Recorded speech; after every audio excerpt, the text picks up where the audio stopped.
Good morning everyone. गेल्या लेक्चरला आपण female reproductive system study केलेली होती.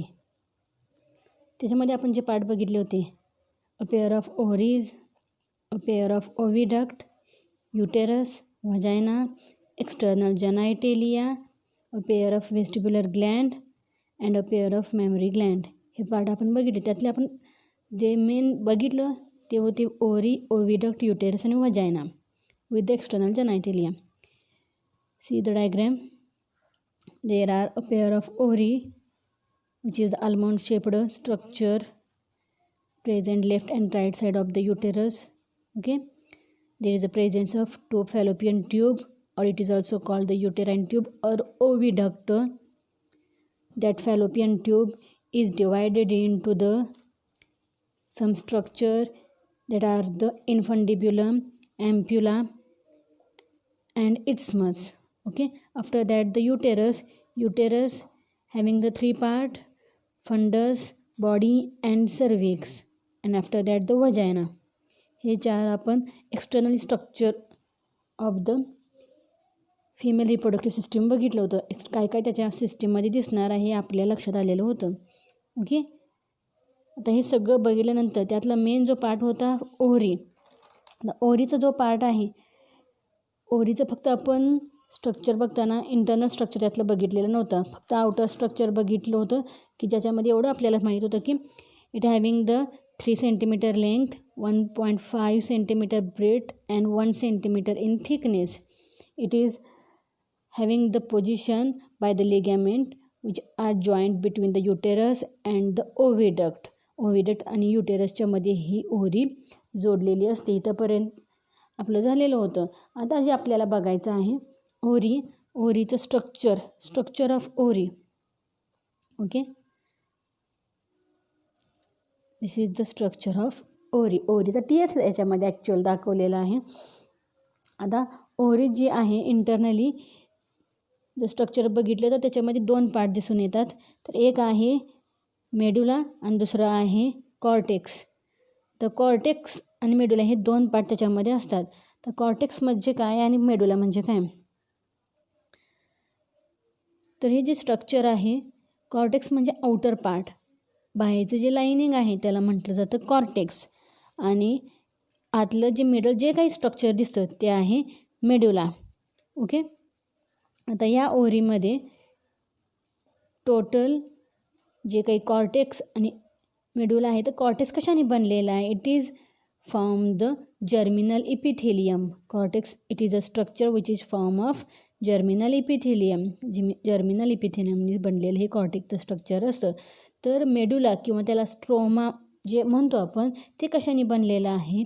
तर लूज कनेक्टिव्ह टिश्यू आणि त्याच्याबरोबर ब्लड व्हेसल, लिम्फ व्हेसल आणि नर्व फायबर यांनी बनलेलं आहे. तर स्ट्रक्चर बघितलं लक्षात येईल. ब्लड व्हेसल दिसतात त्याच्यामध्ये, मध्ये जे काही गॅप आहे तो गॅप म्हणजे काय असणार आहे? This is the connective tissue.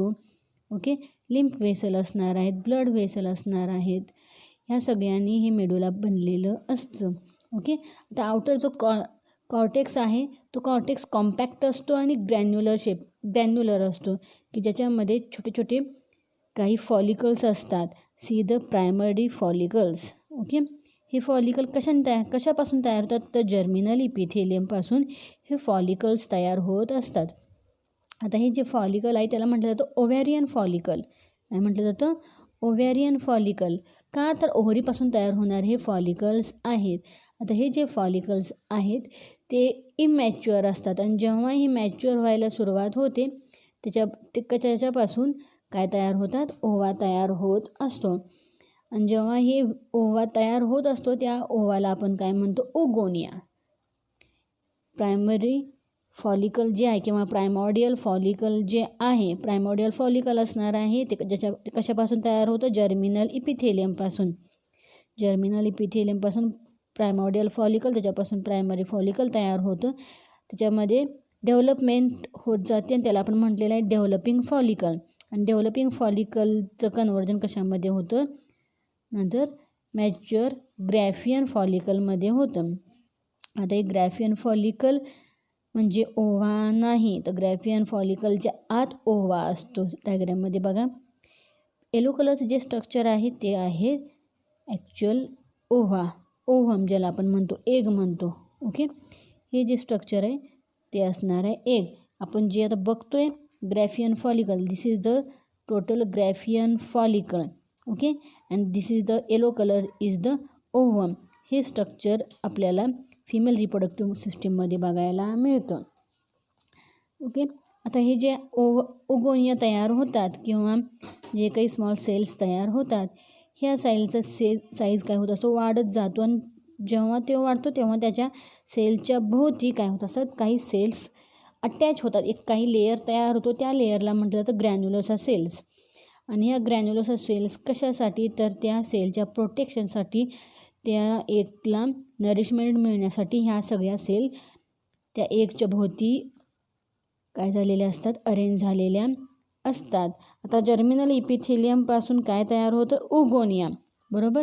आता हे जे सुरुवातीला बघितलेलं आहे ओगोनिया म्हणजे काय, प्रायमोडियल फॉलिकल्स जे तयार होतात, ते तयार होताना तिथं काही सेलची जाळी तयार होते किंवा काही स्ट्रक्चर वेगळं तयार होतं.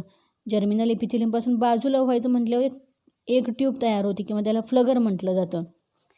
लेयर आहे, लेअरपासून हे जे काही स्मॉल सेल्स तयार झालेले आहेत ते तिथून डिटॅच व्हायचं, तिथून रिमूव्ह व्हायचं म्हटल्यावर एग ट्यूब्स तयार होतात किंवा त्याला फ्लगर म्हटलं जातं. आणि त्याच्यानंतर त्याला जेव्हा राऊंड शेप येतो तेव्हा त्याला आपण एग नेस्ट म्हणतो. दिस इज द एग नेस्ट किंवा प्रायमोडियल फॉलिकल.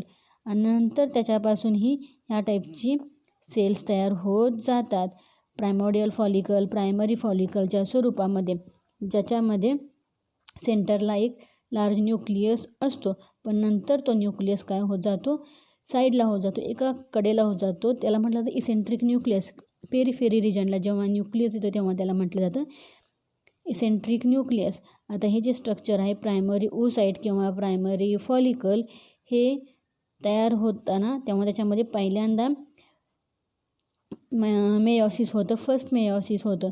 आणि हे जेव्हा मेयोसिस होतं तेव्हा त्याच्यामध्ये भरपूर फॉलिकल्स तयार होत असतात. आता हे टोटल स्ट्रक्चर जे आहे ओव्हरी तयार व्हायचं, ॲज अन एक्झाम्पल एखादी फिमेल असेल, त्या फिमेलमध्ये तयार झालेली ओव्हरी किंवा त्या फिमेलमध्ये तयार झालेलं जे काही ओव्हा आहे, तो ओव्हा कधी तयार झालेला असतो, त्या फिमेलची आई जी असेल ती आई जेव्हा प्रेग्नंट असेल म्हणजे तिच्या आजीच्या पोटामध्ये त्या ओव्हरीचे फॉलिकल्स तयार झालेले असतात. आजीच्या पोटामध्ये नातीचे जे काही फॉलिकल्स आहेत ते तयार झालेले असतात. एवढी डेव्हलपमेंट असते, म्हणजे 2 पिढ्या अगोदरच हे स्ट्रक्चर ठरलेलं असतं. ओके, म्हणजे टोटल जी प्युबर्टी येत असते तेव्हा त्या फिमेलमध्ये 40,000 एवढे काय तयार झालेले असतात, प्रायमरी फॉलिकल किंवा प्रायमोडियल फॉलिकल तयार झालेले असतात. आणि त्याच्यातले काहीच फॉलिकल्स ॲज इट इज राहतात. टोटल मिलियन्स ऑफ तयार होतात पण 40,000 तयार राहतात. ह्या टाईपमध्ये हे स्ट्रक्चर तयार होत जातं. आता ह्याच्यामध्ये पहिल्यांदा बघितलं प्रायमोडियल फॉलिकल बघितलं. प्रायमोडियल फॉलिकलपासून प्रायमरी फॉलिकल तयार होतं. प्रायमरी फॉलिकलपासून डेव्हलपिंग फॉलिकल तयार होत काय तयार होणार आहे, ग्रॅफियन फॉलिकल म्हटलं जातं. किंवा त्या ग्रॅफियन फॉलिकलच्या आत जे स्ट्रक्चर आहे त्याला म्हटलं जातं सेकंडरी ओव्हम. ओके, आता हे स्ट्रक्चर किती, एक ओव्हम स्ट्रक्चर तयार होताना ह्या सगळ्या स्टेजेस याच्यामध्ये दाखवलेल्या आहेत. पण एवढ्या सगळ्या स्टेजेस ॲट अ टाईम होत नसतात. एका वेळी एकच ओव्हम बाहेर पडत असतं, एका महिन्याला एकच ओव्हम बाहेर पडत असतं. राहिलेले जे काही हे प्रायमरी फॉलिकल आहेत ते डिस्ट्रक्ट होतात, म्हणजे नाहीसे होतात. म्हणून त्याला त्या प्रोसेसला म्हटलं जातं ॲट्रेशिया. राहिलेले जे काही प्रायमोडियल फॉलिकल आहे ते जे डिस्ट्रक्ट होतात, जे नाहीसे होतात, त्याला म्हटलं जातं ॲट्रेशिया. ओके, आता हे जे काही प्रायमोडियल फॉलिकल आहेत जे ग्रॅफियन फॉलिकल तयार करतात. प्रायमोडियल फॉलिकल कशा असणार आहेत, इमॅच्युअर असणार आहे. तर ग्रॅफियन फॉलिकल कशा असणार आहेत, मॅच्युअर असणार आहेत. मग आता हे जे काही ग्रॅफियन फॉलिकल जे मॅच्युअर झालेलं असतं ते काय होत असतात, बस्ट होतात, रप्चर होतात. डायग्रॅममध्ये दाखवल्याप्रमाणे काय होतात, रप्चर होतात. कधी रप्चर होतात, तर MC आल्यानंतर 14व्या दिवशी हे रप्चर होतात मेन्स्ट्रुअल सायकलच्या 14व्या दिवशी हे रप्चर होतात आणि त्याच्यामधून ओव्हम बाहेर टाकला जातो. आणि जेव्हा ओव्हम बाहेर टाकला जातो तेव्हा त्याच्यानंतर मग ही पुढची प्रोसेस असणार आहे, ते बघायचं आहे आपल्याला. पण अजून एक याच्यामध्ये पॉईंट राहिला. आता हे जे स्ट्रक्चर आहे, जेव्हा हे प्रायमोडियल फॉलिकल तयार होतात, कधी प्रायमोडियल फॉलिकल पहिला मेन्स्ट्रुअल सायकल जे येतं तेव्हा त्याला म्हटलं जातं menarche. The first menstrual cycle जेव्हा येतो, जेव्हा सुरुवात होते तेव्हा त्या पिरियडला म्हटलं जातं मेनार्च. कधी तर 13व्या वर्षी, 13व्या ते 15व्या वर्षीपर्यंत फर्स्ट मेन्स्ट्रुअल सायकल सुरुवात होते. आणि स्टॉप कधी होतं तर 45 to 55 इयर्स, 45 ते 55 वर्षाच्या वयामध्ये हे थांबत असतं मेन्स्ट्रुअल सायकल. त्याला म्हटलं जातं मेनोपॉज. मेन्स्ट्रुअल सायकल सुरुवात व्हायच्या प्रोसेसला म्हटलं जातं मेनार्च आणि थांबायच्या प्रोसेसला म्हटलं जातं मेनोपॉज. हे काय झालं, सुरुवात आणि एंड कशाची तर हे फॉलिकल किंवा हे जे काही त्याच्यामध्ये असणारं मेन्स्ट्रुअल सायकल आहे तयार व्हायच्या प्रोसेसला म्हटलं जातं. ओके. टोटल एखादी फिमेल, आता जर आपण त्याच्यामधून कॅल्क्युलेशन केलं तर ॲप्रॉक्सिमेटली 32 वर्ष मिळतात. आणि त्या 32 वर्षामध्ये 13 वेळा ही सायकल जर येत असेल म्हणजे ती फिमेल नॉर्मल असेल तर 13 वेळा जर सायकल येत असेल, 12 महिने असतात पण 13 वेळा सायकल ते येत असतं. मग हे जे सायकल जर आला तर टोटल 416 एग ओव्हम पूर्ण लाईफ टाईममध्ये तयार होत असतात. अशा टाईपमध्ये कॅल्क्युलेशन जर केलं 32 × 13 = 416 eggs are form in the life cycle of a female. आता हे जे स्ट्रक्चर आहे ते आपण बघितलं ओव्हरीचं, ह्या टाईपमध्ये असणार आहे. परत एकदा सांगते, ओव्हरीचं स्ट्रक्चर कसं असणार आहे, आल्मोंड शेपमध्ये असते. ते कशाला चिकटलेलं असतं तर या डायग्राममध्ये दिसतं बघा, छोटी डायग्राम काढलेले आहेत. तर कशाला चिकटलेलं असणार आहे, लिगॅमेंट म्हणजे जे युटेरसला चिकटलं असतं, दुसरं टोक जे आहे ते फिमब्रिला चिकटलेलं असतं. Okay. See in the diagram, हा जो पार्ट आहे तो असणार आहे लिगॅमेंट. ओके.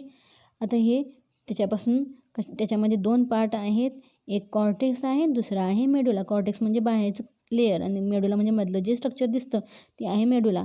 त्या जर्मिनल लेअरपासून प्रायमोडियल फॉलिकल तयार होतात. प्रायमोडियल फॉलिकलपासून प्रायमरी फॉलिकलपासून हे फॉलिकल डेव्हलप होत जातात आणि त्याच्यापासून नंतर मॅच्युअर किंवा ग्रॅफियन फॉलिकल तयार होतं. मेन्स्ट्रुअल सायकलच्या 14व्या दिवशी हे मॅच्युअर फॉलिकल रप्चर होतं, फुटल्यानंतर ओव्हा जो असेल तो ओव्हा फिमब्री कॅच करते आणि नंतर राहिलेला जो रप्चर फॉलिकल आहे त्याचं कन्व्हर्जन कशामध्ये होतं, कार्पस ल्युटियममध्ये होतं. कार्पस ल्युटियम हे मेन्स्ट्रुअल सायकलच्या 20 दिवसापर्यंत प्रोजेस्टेरॉन हा हार्मोन तयार करत असतो. आणि जर प्रेग्नन्सी नसेल तर कार्पस ल्युटियमचं कन्व्हर्जन कार्पस अल्बिकन्समध्ये होतं. म्हणजे प्रेग्नन्सी जर असेल तर कार्पस ल्युटियम आहे तसंच राहतो आणि जर नसेल तर कार्पस अल्बिकन्समध्ये त्याचं कन्व्हर्जन होतं. Corpus luteum it is the yellow body, while the corpus albicans it is the white body. एवढं लक्षात ठेवा. Okay. This is about the structure of the ovary. आता हे स्ट्रक्चर आपण बघितलं. आता याच्या आतलं स्ट्रक्चर जे आहे हे पण त्याच्यामध्ये अजून काही त्याचे पॉईंट जे आहेत. आता जर्मिनल लेअर बघितला, ग्रॅफियन फॉलिकलचं स्ट्रक्चर बघितलं. आता अजून याच्यामध्ये हे जे स्ट्रक्चर आहे ओव्हॅरियन फॉलिकल किंवा मॅच्युअर ग्रॅफियन फॉलिकल जे आहे हे कशापासून तयार सांगितले मी तुम्हाला, प्रायमरी फॉलिकलपासून तयार झालेलं आहे.